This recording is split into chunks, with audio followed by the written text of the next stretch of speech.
السلام عليكم، ازيكم يا احلى متابعين في الدنيا؟ عاملين ايه؟ يا رب تكونوا بخير وصحة وسعادة. النهاردة حبيت انقل لكم تجربتي في تربية الفراخ الوزارة. الفراخ دي 10 فرخات. جوزي كان متحداني لما جبتهم وقال لي مش هتعرفي تربيهم، هيموتوا منك، دول فراخ حساسة. وانا قبلت التحدي واللهم بارك، زي ما انتم شايفين النتيجة قدامكم. وكمان مربياهم في المطبخ. يا ريت بقى قبل ما نخش في اي تفاصيل نسمي الله ونصلي على الحبيب المصطفى الغالي. ولو لسه ما اشتركتيش في القناة يشرفني انك تنضمي لقناتي علشان يوصلك مني كل جديد. طيب الفراخ اللي قدامنا زي ما احنا قلنا هم 10 فرخات. انا جبتهم من الراجل اول يوم. ابتديت احطهم في كرتونة حلوة كبيرة محترمة تكفيهم. وفي نفس الوقت تكفي السقاية والعلافة ويكونوا متحركين فيها كويس. يعني كرتونة كبيرة حلوة. ما تستهونيش انهم يعني بيبقوا صغيرين، لا دول بيكبروا بسرعة. ابتديت ان انا في الارضية احط شكارة واحط فوقها تبن. والكرتونة من فوق اغطي 3/4 والربع التاني حطيت ثبت فيه اللمبة علشان ما تدخلهمش سقعة وفي نفس الوقت تدخلهم تهوية. وكمان الكرتونة تكون متدفية علشان بيبقوا لسه جسمهم حساس. طيب اول يوم انا حطيت لهم ميه بسكر. كل لتر ميه حطيت له معلقه من السكر. هم ما خدوش اكتر من لتر لان هم لسه بيبقى شربهم بسيط. فهم حطيت على لتر الميه معلقه من معالق الشاي سكر. وحطيت لهم الاكل وخلاص، العلافه بتاعه الاكل وخلاص. على كده ده اول يوم. تاني يوم ابتديت ان انا احط لهم التحصينه بتاعتهم اللي هي بناء على ارشادات الراجل اللي هتجيبي منه الفراخ، سواء صيدلية او راجل معروف. لازم تجيبي من راجل معروف وما تسترخصيش في الفراخ لان الفراخ دي بتبقى درجات.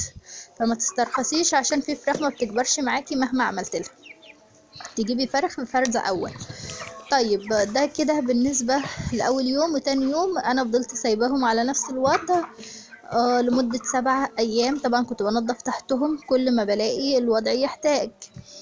طيب بعد ال7 أيام انا كنت لازما يعني افرد لهم على الارض لان الكرتونه مبقتش تساعهم.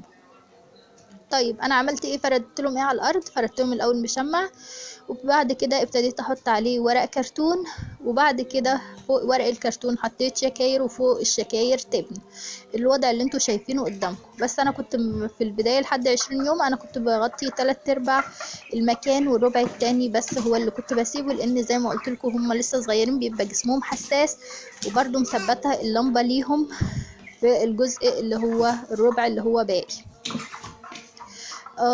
بس كده فضلوا معايا لحد ال20 يوم. بعد ال20 يوم جبت لهم تحصينة ال20 يوم، كانت عبارة عن كالسيوم وشوية فيتامينات. حطيتها لهم على ال30. ابتديت ان انا اوزنهم. كان وزنهم 2 إلا ربع، 2 إلا 200. اتنين. كان في 3 فرخات منهم اتنينات. الباقي كله كان 2 إلا 200، 2 إلا ربع، 2 كيلو 700. يعني كانت في الحدود دي. بصراحة ما كنتش راضية خالص عن الموازين. وكان لازم ابحث عن حاجة علشان ترفع معايا الوزن عشان منهيش الدورة بوزن وحش، وخصوصا ان ده كان تحدي.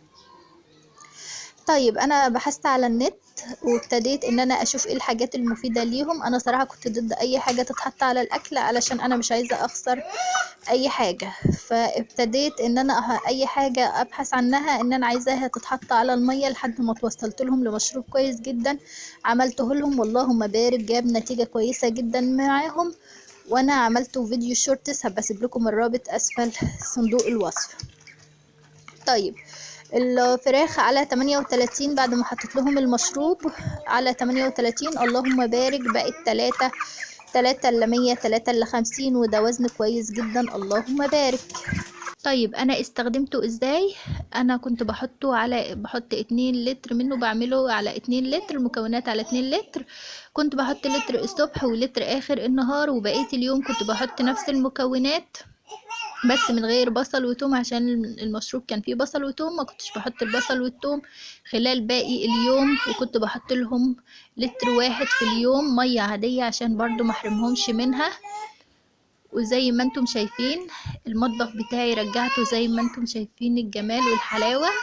رجعت مطبخي نضيفه زي الفل تاني ومليت تلاجتي بالخير. ويا ريت بقى تقومي وتتشطري وتعملي لك دورة انت كمان وتملي تلاجتك بالخير علشان رمضان داخل علينا واللمات والعزومات الحلوة.